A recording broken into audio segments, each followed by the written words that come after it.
होती सर? नेपाळसारखी परिस्थिती होण्याचीच वेळ ह्या सरकारने स्वतःहून आणलेली आहे.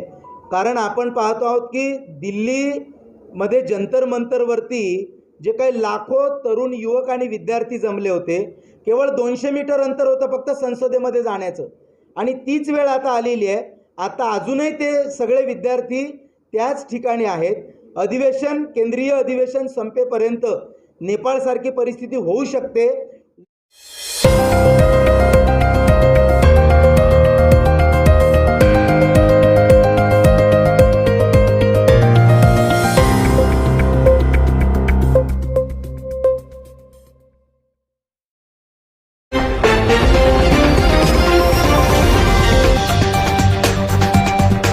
दैनिक भारत विचार, निर्भीड, अचूक, सत्य बातमी.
अमानुषपणे पोलिसांनी जो त्या ठिकाणी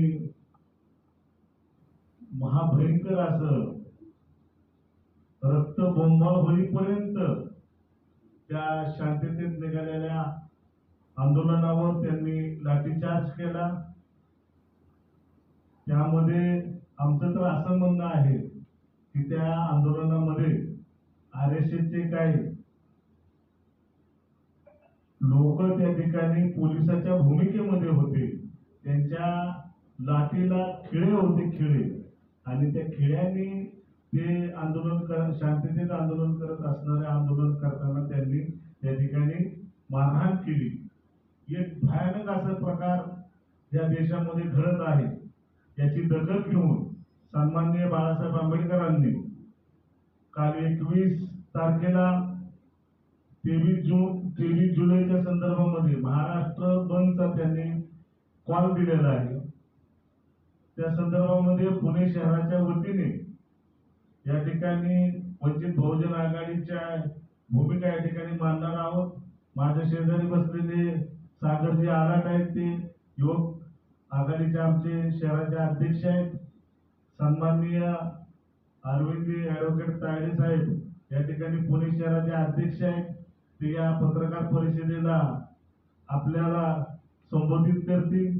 मी त्यांना विनंती करतो की आपण या पत्रकार परिषदेला संबोधित करा. उद्या दिनांक 23 जुलै 2026 रोजी वंचित बहुजन आघाडीचे राष्ट्रीय अध्यक्ष ॲडव्होकेट बाळासाहेब आंबेडकरांनी जो महाराष्ट्र बंदची हाक दिलेली आहे, त्याच धर्तीवरती वंचित बहुजन आघाडी पुणे शहर आणि शहरातील सर्व विंग व पुणे शहरातील सर्व समविचारी पक्ष, सर्व संघटना, विद्यार्थी संघटना, व्यापारी संघटना, सर्व समविचारी पक्षांच्या वतीने उद्या सकाळी 10 वाजता पुणे शहरातील डेक्कन येथील छत्रपती संभाजी महाराजांच्या पुतळ्याला पुष्पहार अर्पण करून अभिवादन करून हा पुणे शहरातला बंद सुरू होईल. तो तिथून पुढे तो बंद पुढे लक्ष्मी रोडला जाईल. लक्ष्मी रोडमध्ये लोकांना अपील केलं जाईल, दुकानदारांना अत्यंत शांततेने, की कृपया या आंदोलनामध्ये आपण सहभागी झालं पाहिजे.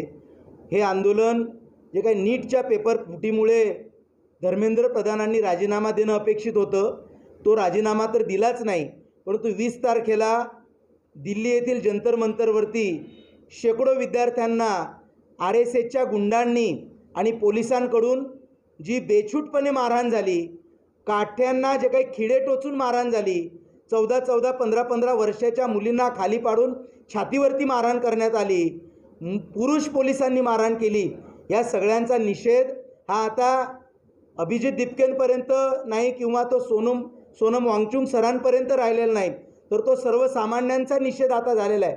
म्हणून प्रत्येक सर्वसामान्य व्यक्तीने हा निषेध व्यक्त करण्यासाठी उद्या सकाळी आम्ही 7 वाजल्यापासूनच या ठिकाणी असणार आहोत.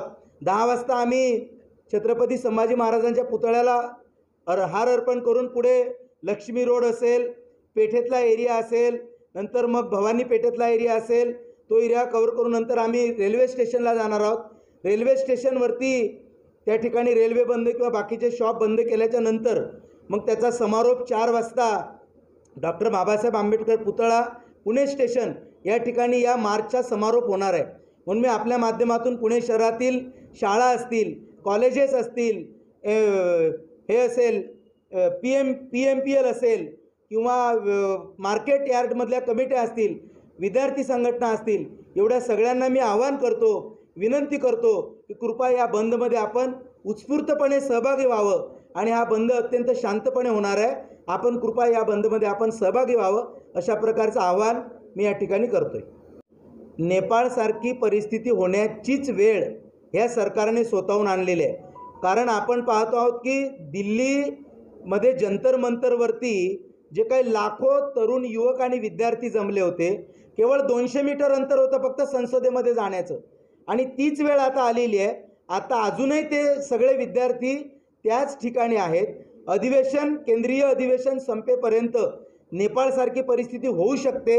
उद्या महाराष्ट्र बंदची हाक जी ॲडव्होकेट बाळासाहेब आंबेडकरांनी दिलेली आहे, उद्यापासून सुद्धा ही प्रक्रिया कदाचित सुरू होईल असा पण आम्हाला ठाम विश्वास आहे. कारण सरकार आता काहीच ऐकत नाही आहे, हुकुमशहासारखं सरकार वागते आहे. आम्ही म्हणाल तो कायदा असं जर सरकार म्हणत असेल तर असं चालणार नाही. मग याच्यामध्ये धर्मेंद्र प्रधान असतील, अमित शहा असतील किंवा नरेंद्र मोदी असतील, या तिघांनी राजीनामा आता दिला पाहिजे आणि घरी गेलं पाहिजे अशा प्रकारचा कॉल हा आहे. म्हणून संपूर्ण देश पेटलेला आहे. उद्यासुद्धा महाराष्ट्रातून ही सुरुवात होणार आहे आदरणीय बाळासाहेब आंबेडकरांच्या कॉलने. सर, सोनम वांगचुक सरांची तब्येत बरीच खालावली आहे, ते हॉस्पिटलमध्ये पण अन्नत्याग त्यांनी केलेला आहे, यावर काय सांगाल? सोनम वांगचुक सरांना त्यांची तब्येत खालावलेली आहे. त्यांच्या ज्या मिसेस आहेत गीतांजली मॅडम, यांनी दिल्ली हायकोर्टमध्ये एक पिटिशन दाखल केली होती की मला कोणत्या डॉक्टरांकडून इलाज करून घ्यायचा आहे त्याचा मला अधिकार द्या, किंवा मी माझा इलाज कुठे करून घ्यायचा हा याचे अधिकार द्या. त्यांची पिटिशन दिल्ली हायकोर्टने मान्य केली आणि काल ती ऑर्डर आलेली आहे की तुम्हाला ज्या डॉक्टरांकडून उपचार करून घ्यायचा असेल तो तुम्ही करू शकता. सरकारने मात्र जाणीवपूर्वक त्यांना ICUमध्ये ठेवलं. काही गरज नव्हती. ते म्हणत होते की मी ठीकठाक आहे, मला ICUची गरज नाही. ICUमध्ये कुठले इलेक्ट्रॉनिक उपकरणं वापरता येत नाही. त्यांनी मोबाईल वापरू नये, इंटरनेट वापरू नये, कोणाशी त्यांनी संबंध ठेवू नये, संपर्क ठेवू नये. या कुटील डावासाठी सरकारने त्यांना जाणीवपूर्वक जे काही अधिकारी आले होते, डॉक्टर नव्हते, पोलिसांनी त्यांना पांढऱ्या कपड्यामध्ये लपेटून घेऊन गेले होते. याचासुद्धा आम्ही तो निषेधच करतो. बाळासाहेब आंबेडकर जेव्हा जंतर मंतरवरती त्यांना भेटायला गेले, त्याच्यानंतरच बाकीचे नेते या ठिकाणी भेटायला गेलेले आहेत. तो आता आम्ही काही त्या भूमिकेवरती जाणार नाही. परंतु उद्याच्या महाराष्ट्र बंदला सर्व समविचारी पक्षाने याला पाठिंबा द्यावा अशा प्रकारची विनंती आम्ही तुमच्या माध्यमातून करतोय. धन्यवाद.